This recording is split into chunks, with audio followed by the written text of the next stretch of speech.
لیکن ایک ضروری بات یہ کہنا چاہتا ہوں کہ قریب 20-25 سال پہلے جب میں ایٹا سے باہر پوسٹنگ میری مراد آباد میں تھی، میں ایٹا میں بحیثیت شاید پہلی بار آیا، لیکن تصور یہ تھا کہ ایٹا کا عوام ادبی عوام، لیکن آپ حضرات نے وہ محبتیں دی، اس محبت کا آج انجام یہ ہے کہ ہندوستان کے بڑے بڑے مشاعروں میں نظامت کرنے کا حوصلہ کر پاتا ہوں اور آپ کو یاد کرتا ہوں۔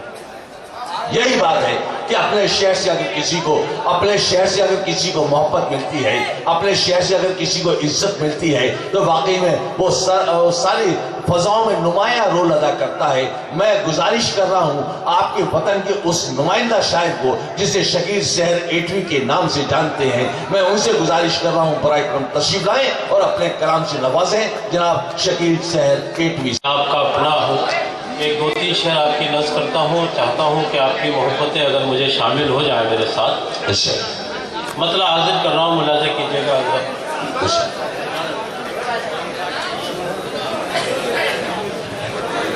مجھ کو یہ فرض نبھانے میں مزہ آتا ہے۔ دیکھیں بڑے سنجیدہ اشعار ہیں۔ مجھ کو یہ فرض نبھانے میں مزہ آتا ہے، مجھ کو یہ فرض نبھانے میں مزہ آتا ہے، مجھ کو یہ فرض نبھانے میں مزہ آتا ہے، ماں تیرے پاؤں دبانے میں مزہ آتا ہے، ماں تیرے پاؤں دبانے میں مزہ آتا ہے، ماں تیرے پاؤں دبانے میں مزہ آتا ہے۔ اور حضرات یہ شعر سماعت کیجیے گا۔ پاؤں ہے ماں کے یا قندیل حرم روشن ہے، پاؤں ہے ماں کے یا قندیل حرم روشن ہے،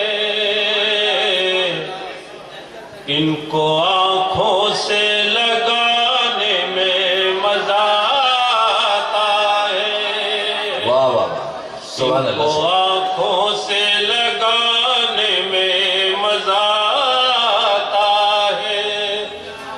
اور حضرات یہ شعر بھی بطور خاص سماعت کیجیے گا۔ میری معصوم خطاؤں کے لیے ماں جس دم، میری معصوم خطاؤں کے لیے ماں جس دم، میری معصوم خطاؤں کے لیے ماں جس دم، نگر پالکا پرشد جناب راکیش گاندھی صاحب بھی تشریف لائے ہیں، ہم سے منانے میں مزہ آتا ہے، میری معصوم خطاؤں کے لیے ماں جس دم، روٹھ جائے تو منانے میں روٹھ مزہ جائے تو منانے میں۔